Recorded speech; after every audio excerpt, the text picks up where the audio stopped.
आप देख रहे हैं देश लाइव, देश की आवाज। आदाब, नमस्कार, सत श्री अकाल। मैं सहल कुरैशी, देश लाइव में आपका स्वागत है। इस वक्त की सबसे बड़ी खबर यह आ रही है कि राहुल गांधी की संसद की सदस्यता खत्म कर दी गई है, क्योंकि जिस तरीके से पिछले दिनों गुजरात की सूरत की कोर्ट का जो फैसला आया, मोदी सरनेम को लेकर जो मामला खड़ा हुआ और 2 साल की सजा सूरत की एक कोर्ट ने सुना दी राहुल गांधी को, और उसके बाद ये कहा जा रहा था कि राहुल की संसद की सदस्यता खत्म हो सकती है, और आखिरकार उनकी संसद की सदस्यता खत्म हो गई है।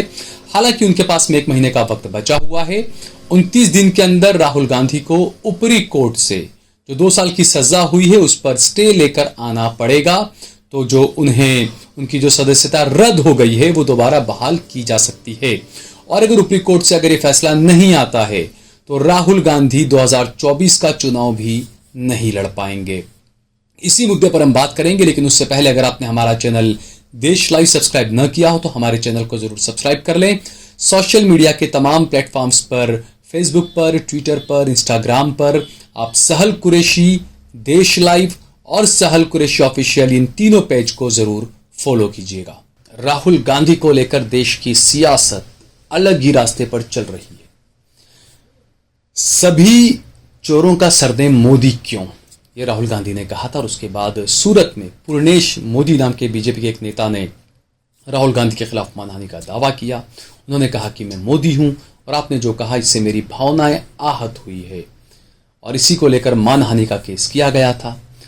कोर्ट में मामला चला, फिर हाई कोर्ट ने स्टे लगा दिया। उसके बाद 2023 में अचानक ही हाई कोर्ट ने स्टे हटा लिया। फिर सूरत की कोर्ट ने फटाफट इस पर सुनवाई की और राहुल गांधी को 2 साल की सजा सुना दी। अब राहुल गांधी एक कानून लेकर आए थे, 2013-14 का मामला होगा, शायद 12-13 का मामला है, और उस वक्त राहुल गांधी ने एक बिल को फाड़ दिया था, और वही बिल आज राहुल गांधी की गले की हड्डी बन गया। इससे यह साबित होता है कि वो कानून अच्छा था, राहुल गांधी सही थे। एक बार फिर से जिसे पप्पू कहा जाता है वो सही थे। बहरहाल यह कानून बना कि 2 साल की जिसे सजा होती है उसके बाद उसकी सदस्यता चली जाएगी, और उसमें 29 दिन का 1 महीने का वक्त दिया जाता है कि किसी भी कोर्ट से अगर किसी विधायक को या किसी सांसद को 2 साल की अगर सजा हुई है तो वो 29 दिन के अंदर या 1 महीने के अंदर ऊपरी कोर्ट से स्टे ला सकता है उस सजा पर। अब राहुल गांधी के पास में रास्ता है कि वो ऊपरी कोर्ट जाएं, हाई कोर्ट जाएं, सुप्रीम कोर्ट जाएं और अपनी सजा पर स्टे लेकर आ जाएं, तो उनको उनकी जो अयोग्य होना, जो उनको बताया जा रहा है कि अयोग्य शायद हो जाए और उनके सदस्यता चली जाए, उससे शायद वो बच सकते हैं। क्योंकि एक बार जब इंसान अयोग्य हो जाता है, विधायक या सांसद, तो उसके बाद इस कानून के मुताबिक वो 6 साल तक चुनाव नहीं लड़ सकता। यानी कि अगर राहुल गांधी को अयोग्य करार दे दिया गया सुप्रीम कोर्ट से भी और हाई कोर्ट से भी, तो 2024 का चुनाव शायद राहुल गांधी न लड़ पाए। ये पूरा मामला है।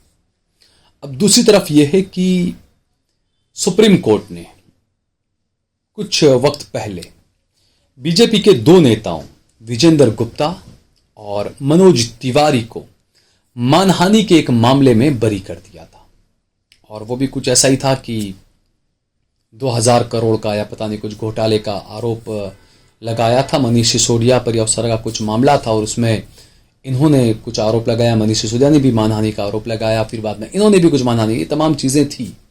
उस मामले में सुप्रीम कोर्ट ने मानहानि के आरोप में बरी कर दिया था, और उसके बाद ये सवाल भी उठने लगे कि आखिरकार ऐसे कैसे हो सकता है कि बीजेपी के नेताओं के खिलाफ कार्रवाई नहीं होती है और विपक्षी नेताओं के खिलाफ कार्रवाइयाँ हो रही है। आजम खान को एक बयान देने को लेकर अयोग्य करार दिया जाता है, जबकि बीजेपी के कई सारे सांसद आए दिन ऐसे बयान देते हैं जो उन्होंने शपथ लिया था संविधान का, उसके खिलाफ उन्होंने कई बयान दिए, उसके बावजूद भी कोई इनके खिलाफ कार्रवाई नहीं हुई। तो विपक्ष का नेता है, कांग्रेस का नेता है, तो वह अयोग्य करार दिया जा सकता है, बीजेपी का नेता है तो अयोग्य करार नहीं दिया जा सकता क्योंकि उसके खिलाफ कार्रवाई नहीं होगी।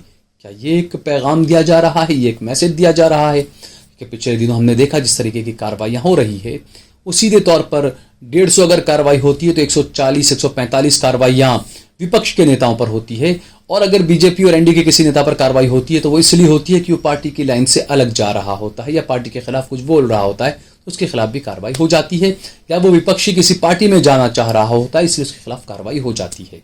तो ये सवाल उठने लगे कि आखिरकार ये सब क्या हो रहा है।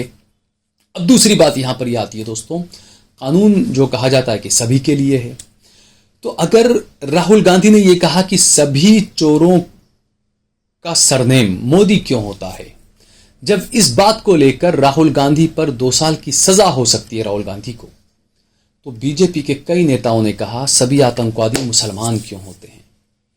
कई हिंदू संगठनों के लोगों ने कहा सभी आतंकवादी मुसलमान क्यों होते हैं, तो क्यों ना उनके खिलाफ भी कार्रवाई की जाए मानहानि की। ऐसे कई सारे मामले होने चाहिए। बिल्कुल मुसलमानों को आगे आना चाहिए, चुन कर ऐसे नेताओं का नाम निकाल कर उनके खिलाफ कार्रवाई करनी चाहिए, उनके खिलाफ कार्रवाई यानी कानूनी कार्रवाई करनी चाहिए, कोर्ट में उनको घसीटना चाहिए। क्योंकि जब मोदी बिरादरी अपने ऊपर आहत होने क्या वो करके वो जब अगर केस कर सकती है, कोर्ट उन्हें न्याय दे सकता है, तो मुसलमानों को कोर्ट न्याय क्यों नहीं दे सकता। जब कोई ये सांसद खड़ा होकर कहता है मुसलमानों का बहिष्कार करो, मुसलमान लैंड जिहाद कर रहे हैं, सारे आतंकवादी मुसलमान ही क्यों होते हैं, तो इससे किसी अच्छे पढ़े लिखे साफ सुथरी छवि के मुसलमान को खड़ा होकर ये कहना चाहिए मैं भी मुसलमान हूं, मैं मानहानि का दावा करता हूं। अगर ऐसा हो गया तो बीजेपी के मैं मानता हूं 300 में से कम 250 सांसदों की सदस्यता चली जाएगी और बीजेपी के 1000 विधायकों में से कम 900 की सदस्यता चली जाएगी। और कुछ रुझान भी आने लगे। कांग्रेस की सांसद रेणुका चौधरी ने कहा है कि वो प्रधानमंत्री नरेंद्र मोदी के खिलाफ मानहानि का दावा करेंगी, क्योंकि जब संसद में एक बार वो हंस रही थी तो प्रधानमंत्री नरेंद्र मोदी ने कहा था सुपर्णखा उन्हें कहा था, और इसी को लेकर बताया जा रहा है कि अब वो चाह रही हैं और रेणुका चौधरी सोच रही हैं, उन्होंने कहा है कि वो अब मानहानि का दावा करेंगी नरेंद्र मोदी के खिलाफ। जैसा कि मैंने कहा बीजेपी के नेताओं के कई सारे ऐसे बयान थे, कई सारे ऐसे बयान हैं जिन्हें लेकर वो फंस सकते हैं। और प्रधानमंत्री नरेंद्र मोदी जी की आप भूल गए, अपने कांग्रेस के एक नेता को कहा था 50 करोड़ की गर्लफ्रेंड, क्या वो आप पर मानहानि का दावा कर सकते हैं या नहीं, या ये आपको पूछ कर करना होगा। इसके अलावा किसी ने कहा था कांग्रेस की विधवा, तो क्या इसमें भी मानहानि का दावा हो सकता है।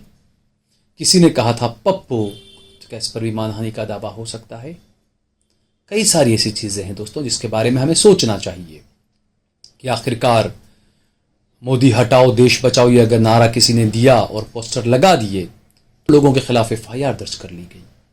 बड़ी हैरानी की बात है, 6 लोगों को गिरफ्तार कर लिया गया, वो भी राजधानी दिल्ली के अंदर। अब की बार मोदी सरकार भूल गए आप। मनमोहन सिंह को गूंगा प्रधानमंत्री कहा करते थे, भूल गए आप।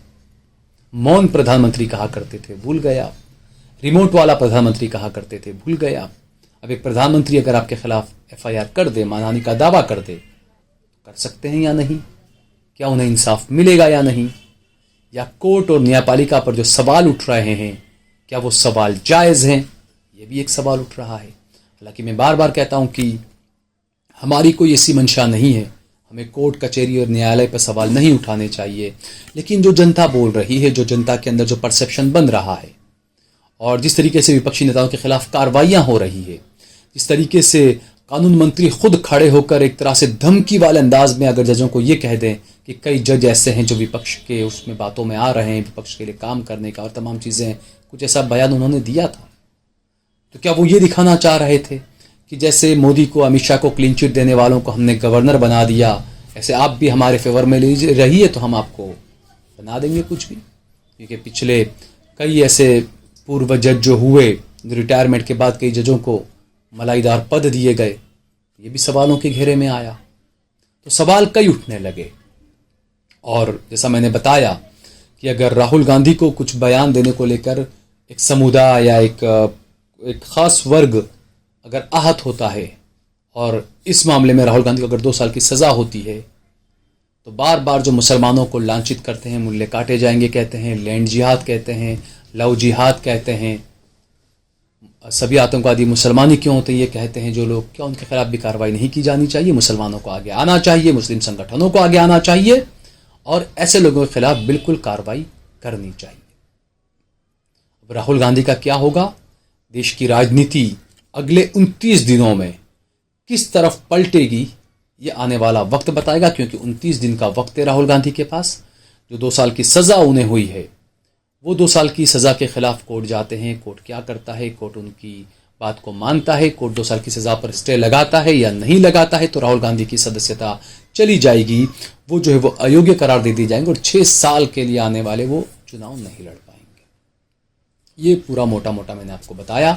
अगर ये वीडियो आपको पसंद आया हो तो इस पर कमेंट करिए, इसे लाइक करिए, इसे ज़्यादा से ज़्यादा शेयर करिए। अगर आपने हमारा चैनल देश लाइव सब्सक्राइब ना किया हो तो हमारे चैनल को ज़रूर सब्सक्राइब कीजिए।